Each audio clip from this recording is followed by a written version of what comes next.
you for taking the ride on the Freedom Train podcast series. I'm your host, Joseph Ford, and as always, ride with me is my own skillet, Mr. Patrick Irvin. Remember, the Freedom Train is brought to you by PAX Inc. That's PACTSINC. And PAX Inc. is a black advocacy organization aimed at developing the black community to its maximum potential. To focus on economics and education with a trace of hard work, honesty, and integrity. For more information, make sure you visit www.pactsinc.org.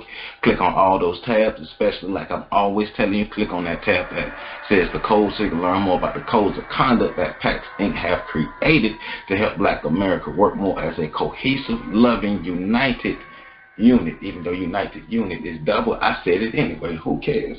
So make sure you check out PAX Inc. They have a lot of educational information for the black community. Make sure you like our Freedom Train Facebook page. Make sure you follow the Freedom Train on Twitter at Freedom Train Net. Follow the Freedom Train on Instagram at Freedom Train Network. Subscribe to the Freedom Train on iTunes, Google Play, and now Stitcher. And I have Pat tell you more about this. Matter of fact, Pat, go ahead and tell them more about Stitcher.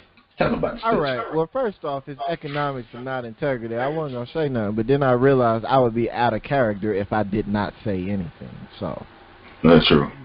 I don't let stuff slide. Now, moving forward. Next thing is, I was just about to rap before you decided. No, you wasn't. No, you wasn't. Everybody know you wasn't. Everybody know you wasn't. Everybody knows I'm the seventh letter of the alphabet. So okay. There we go. Okay. Okay. Now, next up, moving on into the show, Stitcher is a brand new app that, it's not a brand new app, but it's brand new for us. We have the Freedom Train Network now available on Stitcher. It is something that's available for both iTunes and Android, so you don't have to, worry about what you have or what's available to you. If you want to just go to Stitcher, you can just go to Stitcher, type in Freedom Train Radio, and all the shows will come up. Also, if you are in a vehicle that has access to apps or access to certain other platforms, and I'm sure you know if your vehicle has access to Stitcher or not. But again, if you have Stitcher in your vehicle, you can listen to the shows in your vehicle. Freedom Train, search bar, all three of the shows will come up. Lessons from the Screen will be added this coming week, and that's what it is. Go down. It go down. We are expanding this network. We are growing. And remember also, subscribe to our YouTube channel as well, the Freedom Train Network YouTube channel. We are out here doing our thing in this podcast world. So like he said, remember, every Wednesday you get this Freedom Train podcast. Every Monday you get the Fix Sports podcast. Office Hours with Professor Carl Tone Jones and Erica Tober is moving to Wednesdays. So stay tuned so we can give you the exact time and everything, but they will be moving to Wednesdays. Lessons from the Screen. I said Lessons from the Stage last week. It's Lessons from the Screen. That's the name of Patrick's show. You've been messing that up every week. Hey, man, I'm getting it. It's okay. Stage, because stages and screens go together, so, Yeah, you're right. But you've been saying stage for a while. I started to just change the name of Lessons from the Stage. Because I be thinking about acting. But Lessons from the Screen comes out every Thursday right here on the Freedom Train Network, www.freedomtrainradio.com, where you can catch us in all of our shows, as well as our upcoming show, Tea Time Black Women Talk. And we actually have two of the ladies from Tea Time Black Women Talk who's joining us on the show today to give you some information about their show and also to join our discussion. So we have Miss Tam and Miss Mo. How y'all doing today? Good evening. Going down in the South. Everybody got hashtags, right, on y'all show? We're working on our hashtag. So I think mine now is BlackBerry. We know we got hashtag Mo Knows. So, yeah, Mo Knows. Yep. Yeah, we can't give up that BlackBerry. Mo Knows is on the show, and BlackBerry is on the show. Yeah. Yeah. Insider. The BlackBerry thing, because I think we can get what's the BlackBerry thing? We're gonna say the blacker the berry, the sweeter the juice, but you know that jumps into colorism. But anyways, I still have a BlackBerry. So a BlackBerry. Yeah, I'm glad you laughed. Still sell them, everybody. What'd you say, Mo? Who knew? I said they still sell those BlackBerry phones, and Tammy still is buying them. Hey man, I need keys. It's only three. Only 3 out there, and they keep recycling in the Tammy. Hey. They fix it up and just blow on it, send it back to her. That phone is always broke. Yeah, that's why they keep messing up. Hey man, look, that ain't what you got us on for. We're going to. Excuse me. Let me be. Give them a synopsis of y'all show. Tell them about y'all show. Wait. So what? Explain to the people the hashtag Mo Knows, Mo. So Mo Knows started. Man, I don't know how long I've been using that hashtag, but as I started to develop in information and ciphering through the internet, memes, all that kind of jazz, I would just hashtag it Mo Knows so people knew that unique perspective that was coming from me. Of course, my nickname for the most part is Mo. And I have a little bit of knowledge I've been blessed with. So if you hit that hashtag Mo Knows, you will get some of that little bit of knowledge I'm willing to, I'm able to share. Blessed, humbled. Gotcha. That's and the queen over there. Two hashtags? I don't think we've gotten there yet. I know EB was working. I think she's E Breezy, but and then we got Mia X. We were configuring Mia's. Somebody saying Mia X for no limit. That's what I said. Yeah, we were configuring her. So we're working on it. It's coming to a radio or however you listen to the podcast near you. It's coming straight at you. Put your 3D glasses on. There it is. I got some. No, I have the Eclipse glasses. I don't have the 3D glasses. I have the Eclipse glasses. So, yeah, man, we're just trying to get it together. We're trying to share with the women in the community. We like to consider ourselves talented, imperial, awakened black women, giving our time, TIME, theories, ideas, mindset, and bringing evolution to the table. In this case, a podcast, joining the Freedom Train Network. Woo, woo. So we caution everybody that it might be hot as we sip, and we're all actually tea drinkers. So we figured Tea Time Black Women Talk was appropriate. And you can join us as you join the guys on freedomtrainnetwork.com. We're sponsored by PaxInc.org. So we are also on Google Play, Twitter, Facebook, Instagram, and Stitcher. Yes. Freedomtrainradio.com. Yeah.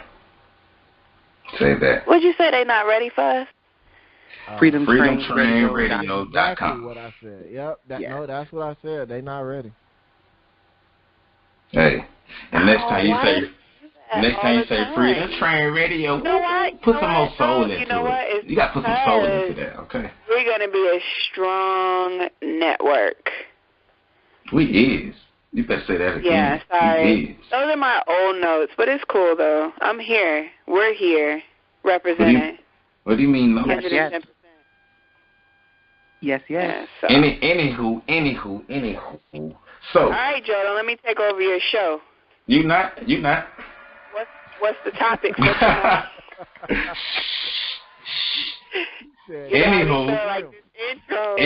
Anywho. Today we're actually going to continue the conversation from last week when we talked about sexual assault. in America, the culture of rape in America.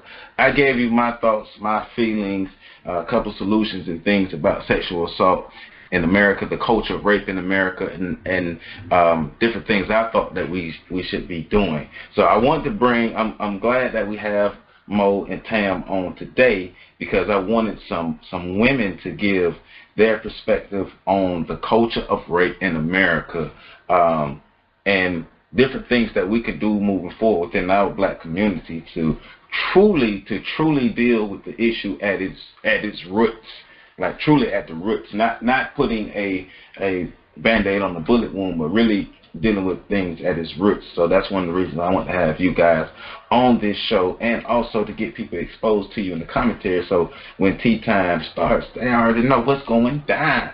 So hold on, before we get too far gone. Because you said roots like that during the show last week as well. Yeah. So, is that how you really say it with your accent? No, I say roots. But when I really mean it, I say roots. Okay.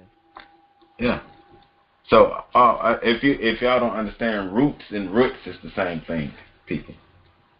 And quick disclaimer to the audience: unlike most of our guests, these guests have not been prepared.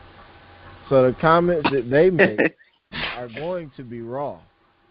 So, bring it. Because usually,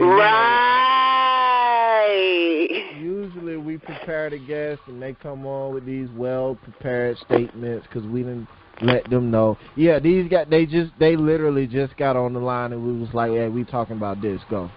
So y'all got to talk with. So let's do this. Let's get to them raw. So we know young whippersnappers now. We got some. We have some research and material that we can throw around there and some good information to give. So we got it. She said whippersnapper. Y'all I ain't saying no whippersnapper. No little young grasshopper. Man, stop sleeping on us. Hey, so I want to start this off. I want to ask both of y'all to answer, and we'll start with Mo knows since Mo know. Let's do it. When you hear rape culture, and I'm gonna ask this to everybody because I'm just curious. I know it's a conversation, but I'm curious. When you hear rape culture, what do you think? Well, one of the things, understanding how programming works, I automatically go to some sort of European ideology or indoctrination. And I start looking when I want to research something and get down to maybe the root cause of it or root cause. There you go.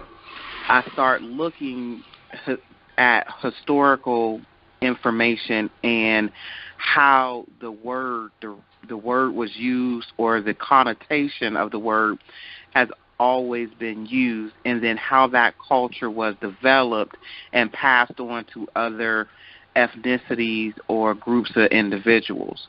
So now today in 2017, when I hear rape culture, I believe that because the root cause is historically a European foundation, I automatically think there's the ideal centers around their normal sexual behaviors within their community.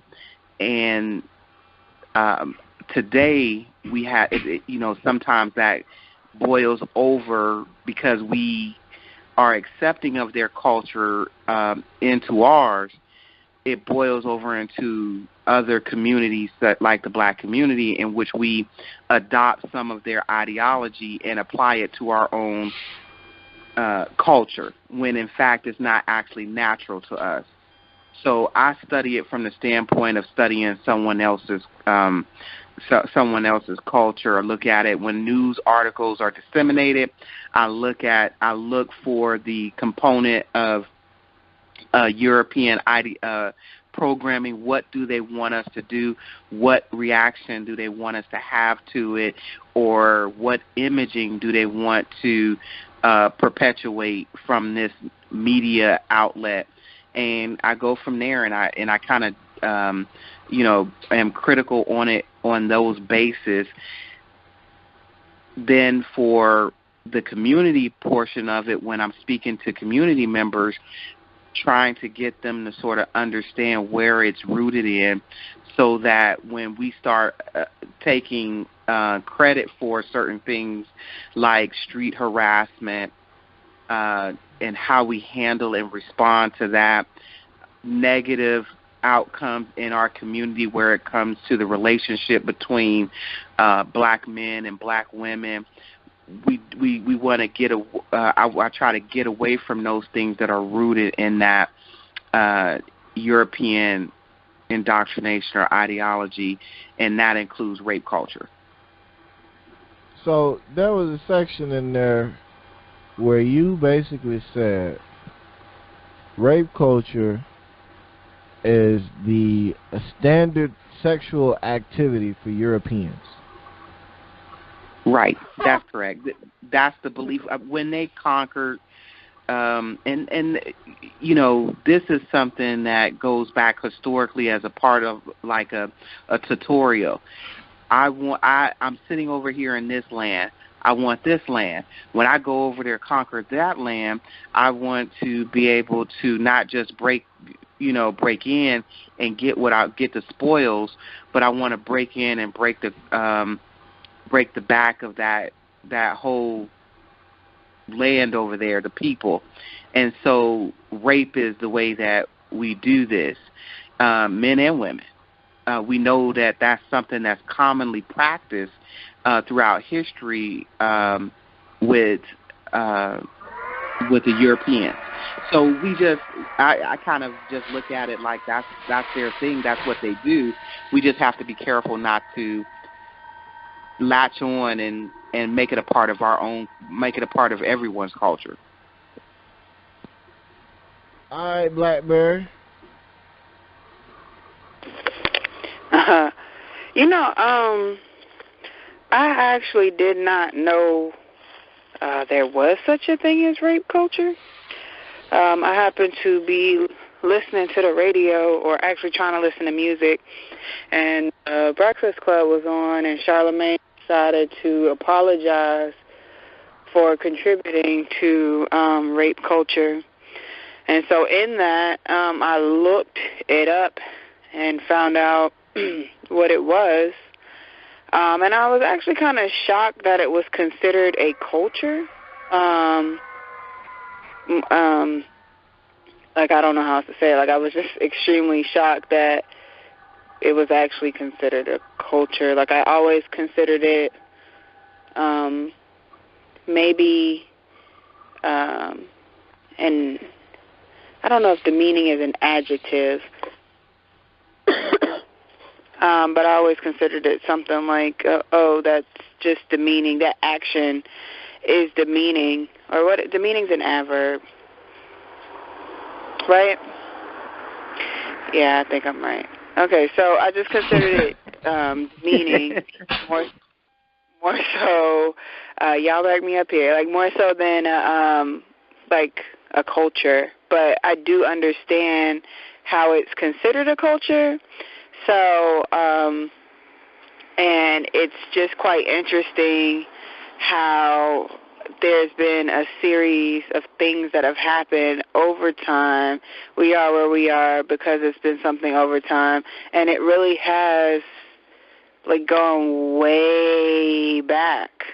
And I guess it's just being explored more now because of social media has hyped things to a whole nother level. But it's just really interesting at this point for me. I'm kind of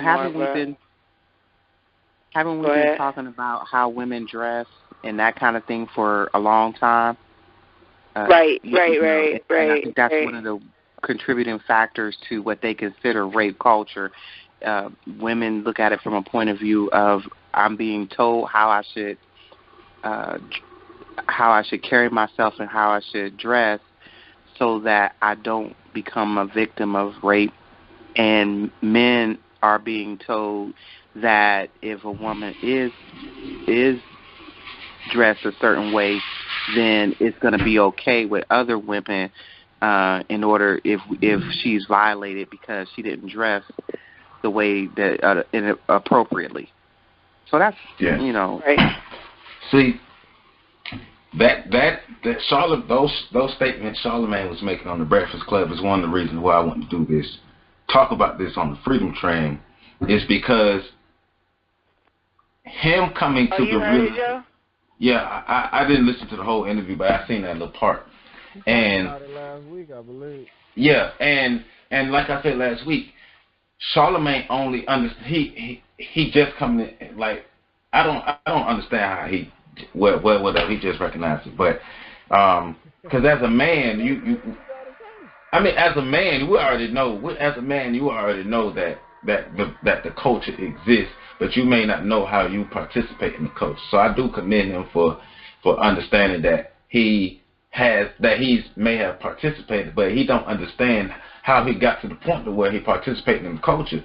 You were cultured to be a part of this, so somebody taught you this, and women also participate into this culture because it was most likely women who raised you. And that's not saying that women are going around teaching people how to be rapists, but what I am saying is if we only concentrate and think that men are the ones who contribute and buy into and make this culture of rape happen, then we're sadly mistaken, and we're missing half of the puzzle. And until we can get those two parts together, we won't be able to solve this thing. And that was my problem with what he was saying is, I understand you just coming to the realization about yourself, but let's talk about it from a holistic standpoint, though. I think we got to make some hard, uncomfortable statements, though, if we really going to address it. Like, so if rape culture exists, somebody's teaching it to the next generation. That means both men and women are teaching boys and girls, right, although boys mostly, to be rapists. But they are teaching girls too, because there's a lot of women are, when we talk about this culture of rape, a lot of women are either blaming other women or they're like, well, that's not me. I'm not that type of woman, so I don't have to worry about that. And nothing's being changed. And not just saying that's across the board. But there are two angles to that, because on the one hand, like you have the women that are blaming other women, and then on the other hand, you have that other narrative that says that if you're a boy and a woman touches you and you don't like it, you must be gay. Right, so right. There are a bunch of different angles to it, but I just think we have to make that hard stance. We do. To make people uncomfortable where, okay, if we're saying that there is a rape culture, then that means that this current generation had rape or some components of what would make a rape acceptable instilled into them by the previous generation. That means, yes, your mother and your father taught you to be a rapist. Yeah. I mean, it's what the reality of this country is. Like I said last week, we have families who go out of their way to protect the molesters and the rapists within their family. Like, people know that these things happen, but they sweep them under the rug. And to me, it's being able to get at the root of that, and that's not okay to be existing. No grown ass adult should be allowed to exist in no family, and you know they touching on some damn kids. They need their ass whooped. Agreed. But I mean, we go into, cause like we were talking about this offline. You know, you look at the way kids are socialized by the opposite sex. You know, you look at the compliments that a teenage girl would receive, the compliments that a teenage boy would receive, the behaviors that are respected from a teenage girl, from a teenage boy. Even when we were talking about the conversation about cheerleaders we were having, and about, you know, how girls are raised to want to grow up and become a cheerleader, but how does that translate to the adult world when you think about what cheerleaders do, what their role is in life, and what they wear. And again, we got to get back into this, what they wear, because that seems to be such a major component of the discussion. And then you go into young boys, what makes them acceptable, what makes them receive praise. And even I was thinking about something as we were talking the other day. And I was thinking about the fact that every time I got praised by an older woman as a teenage boy, it was always, and I'm talking about without exception, every time I got praised physically, it was always, if you were 10 years older, things I would do to you. And that's like what I heard universally. Like, ooh, I can't wait for you to grow up. Ooh, call me when you know what I'm saying? Call me when you get 18. You know, I done had one of my grandma's friends. It was real weird, but whatever. She will always say, if you was 10 years older and I was 30 years younger, you wouldn't be able to get away from me. Now and then you start talking about rape culture. But if a man said that, it'd be all hell to break loose, though. Let's be real. But I'm saying, like, when we get into this conversation about rape culture, what sort of message does that send to young men? What sort of message, like, how does that sexualize them? How does that get them thinking about sex and intercourse? How does that get them thinking about their relationships with the opposite sex? Are those dynamics teaching respect? Are those dynamics teaching control? Like we really got to get into all of these different components when we begin to talk about rape culture, especially when we begin to talk about male socialization to females, especially since, let's be honest, for the most part, men are the ones doing the raping. Go ahead, Mo. I'm sorry. Go ahead. I was going to say, we have to be realistic with the socialization, too. And I agree. I've heard that same thing, Pat, that you experienced. I've heard that most commonly when I was younger, actuated towards my brother. And my mother would they would be so bold enough to say it in front of my mother, and she would snap back at him.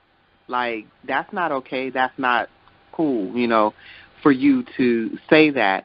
But in the same, awesome.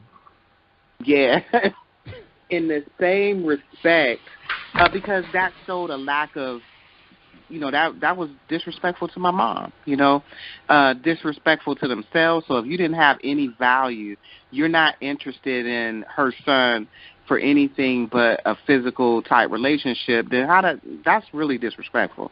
That's how is that going to come off? But at any rate,